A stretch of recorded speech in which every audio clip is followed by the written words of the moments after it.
Covid का महासंकट देश में जारी है और कोई नहीं जानता कि ये जो संकट है कब तक बना रहेगा। लोगों के लिए सिर्फ सरकार की ओर से यही निर्देश हैं कि वो ध्यान रखें, जो भी नियम बनाए गए हैं उनका पालन करें, क्योंकि कोविड से सामना उन्हें कब तक करना पड़ेगा ये सरकार फिलहाल खुद भी नहीं बता सकती है। ऐसे में पीजीआई के स्कूल ऑफ पब्लिक हेल्थ के एडिशनल प्रोफेसर डॉक्टर रविंदर खेवाल ने एक और जो है एक बुक बनाई है इस बारे में कि अगर कोविड रहता है तो हमें कोविड के साथ किस तरह जीना सीखना चाहिए ताकि हम कोविड से बचे रहें। सर, जो इस बुक का जो टाइटल आपने दिया है लिविंग विद कोविड, ये काफ़ी इंटरेस्टिंग है कि कोविड के साथ रहना एक तरीके से, तो इसका मतलब क्या है आपके शब्दों में, आप किस तरह से समझाएंगे? देखिए, हमने टाइटल दिया है कोविड-19 पेंडेमिक, एक guide to new normal. Basically क्या है कि ये पेंडेमिक जो आप पीक देख रहे हैं शायद निकल भी जाए और एक फिर, लेकिन ये बीमारी तो जाने वाली नहीं है। जैसे डब्ल्यूएचओ ने बताया कि मतलब जब एक बीमारी आ गई है, जब तक इसका प्रॉपर ट्रीटमेंट आएगा, वैक्सीन आएगी, ये हमारे बीच रहेगी, तो इससे बचा जा सकता है। और वो कैसे बचा जा सकता है? वो सिंपल जो प्रिकॉशनरी मेजर्स हैं, बिकॉज आप देखेंगे कि जो इंफॉर्मेशन अवेलेबल है वो बहुत ही टेक्स्ट है। तो हमने ये पिक्टोरियल गाइड बनाने की कोशिश की है और इसकी सबसे पहली जो शुरुआत की है वो की है पब्लिक हेल्थ शील्ड से।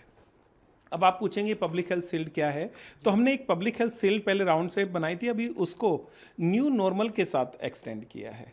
जो पहले हमारे बेसिक्स थे, social distancing, hand hygiene, cough etiquette and use of face cover, अब हम क्या कह रहे हैं, आप आगे बढ़िए। आगे बढ़ने में सबसे पहली चीज़, जैसे कि आपका टेम्परेचर अब नापा जाएगा, तो वो एक कोऑपरेट करने की ज़रूरत है, तो वही है प्लीज़ कोऑपरेट। दूसरा क्या है कि use face cover. Aarogya Setu जो ऐप है उसको आप डाउनलोड कीजिए। आप स्मार्ट कंज्यूमर बनिए। आप जो आपके मोबाइल फ़ोन, आपके लैपटॉप को यूज़ करके ऑर्डर कर सकते हैं वो करिए। दूसरा, जो आपका कोरोना वॉरियर्स हैं, either doctors, nurses, frontline worker, या जो रिकवर हो रहे हैं हमारे पेशेंट, उन सबका सम्मान कीजिए। There should not be any discrimination और स्टिग्माइजेशन। लॉकडाउन लगभग जो है वो काफ़ी कम हो गया है। लोग घरों से निकल रहे हैं, नौकरियों पे जा रहे हैं, धार्मिक स्थलों पे जा रहे हैं, कुछ छोटे मोटे जो हैं वो फंक्शंस भी होने शुरू हो गए हैं। तो ऐसे में जो ज़रूरी काम है रोज़मर्रा के वो भी लोगों को करने हैं, लेकिन कोविड से भी लोगों को बचना है, तो उनके लिए आपने इस बुक में जो है क्या कुछ शामिल की है जानकारी? देखिए, बिल्कुल सही आपने कहा कि that is why this book is living with कोविड-19। तो शुरुआत होती है कि आप कैसे घरों में रह सकते हैं, तो सबसे पहली चीज़ वो घरों में कैसे सेफ रह सकते हैं। फिर बात आती है कि इंडोर एयर क्वालिटी या मोबाइल फ़ोन को कैसे आप सेफ रख सकते हैं। फिर इसमें बात आती है कि एयर कंडीशनर का यूज़ कैसे कर सकते हैं। अगर भविष्य में सिनेमा हॉल खुलेंगे तो हमें क्या सावधानियाँ रखनी है, वो इसमें बताया गया है। और अगर आप बात करें ट्रिपल लेयर मास्क, ये उसकी अभी इतनी आवश्यकता नहीं है, लेकिन जब भी हम घर से बाहर निकल रहे हैं हम इसका इस्तेमाल करें। दूसरा, N95 या बाकी मास्क हैं वो हमारी मेडिकल जो या हॉस्पिटल विजिट जब हो रही है हम तभी उसका इस्तेमाल करें। हमारे साथ इस समय डॉक्टर सुमन मौर्य मौजूद हैं, जो इस बुक को बनाने में उनकी सहायक थी डॉक्टर खेवाल की। इनसे हम बात करते हैं कि मैम, आप पर्यावरणविद हैं एक तरीके से और पर्यावरण को काफ़ी आपने रिसर्च की है, तो कोविड के बाद पर्यावरण में काफ़ी बदलाव देखने को मिला था, तो उस बदलाव के बारे में आप क्या कहेंगे, और वो जो अच्छी बातें हुई थी, हवा साफ हुई थी, उसे हम कैसे बनाकर रख सकते हैं? देखिए, कोविड लॉकडाउन के टाइम पे हमने बहुत सारी चीज़ों को महसूस किया जो हम नॉर्मली एक रूटीन लाइफ में उससे पहले नहीं कर पा रहे थे। जैसे धीरे धीरे हमें न्यूज़ के थ्रू पता चलने लगा कि हमारी जो एक्वेटिक वाटर बॉडीज़ हैं उनका जो पानी है वो शुद्ध होने लगा है, क्लीन वाटर दिख रहा है, एयर पोल्यूशन काफ़ी कम हो गया, और पूरे भारत के सभी जो शहर हैं उनका AQI इंडेक्स जो था वो हमारा सेटिस्फैक्ट्री रेंज में आ गया, इवन गुड रेंज में आया।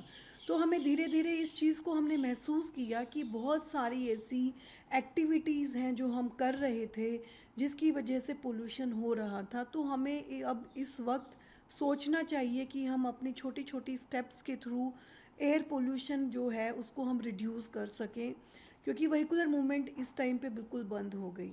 इस टाइम पे इंडस्ट्रियल एमिशन काफ़ी हद तक बिल्कुल बंद था। तो कहीं ना कहीं हम इन चीज़ों से निकाल सकते हैं कि अगर हम पब्लिक ट्रांसपोर्ट को ज़्यादा से ज़्यादा यूज़ करें, इको फ्रेंडली ज़्यादा व्हीकल्स यूज़ करें, या आप कहीं बाईसाइकिलिंग को अगर हम प्रमोट कर सकें, उन चीज़ों को हम करें, ताकि अब हमारे को एक जाने अनजाने में हमने एक शुद्ध हवा और शुद्ध पर्यावरण को महसूस किया है, और अब ये हमारा दायित्व है कि हम उस चीज़ को मेंटेन करें। डॉक्टर सुमन मौर्य और साथ में डॉक्टर रविंदर खेवाल, जिन्होंने इस एक बेहतरीन बुक को बनाया है। हालांकि इससे पहले भी कई कॉमिक्स बुक कोरोना को लेकर एक बना चुके हैं, केंद्र सरकार द्वारा जारी भी की गई हैं, लेकिन जो ये बुक है लिविंग विद कोविड-19 इसका टाइटल रखा गया है। और कहने का मतलब ये है कि फिलहाल कोविड कब तक रहेगा देश में, कब यहाँ से जाएगा, इसके बारे में कहा नहीं जा सकता, लेकिन फिलहाल जो है हमें इसके साथ रहने की आदत डाल लेनी चाहिए। और जो रोज़मर्रा के जो काम है, कुछ भी हम कर रहे हैं रोज़मर्रा में, तो हर काम में हमें ये बात ध्यान रखनी चाहिए कि इस तरीके से काम किया जाए कि हम कोविड से बचे रहें। कैमरामैन राजेश के साथ चंडीगढ़ से विजय राणा, ET भारत।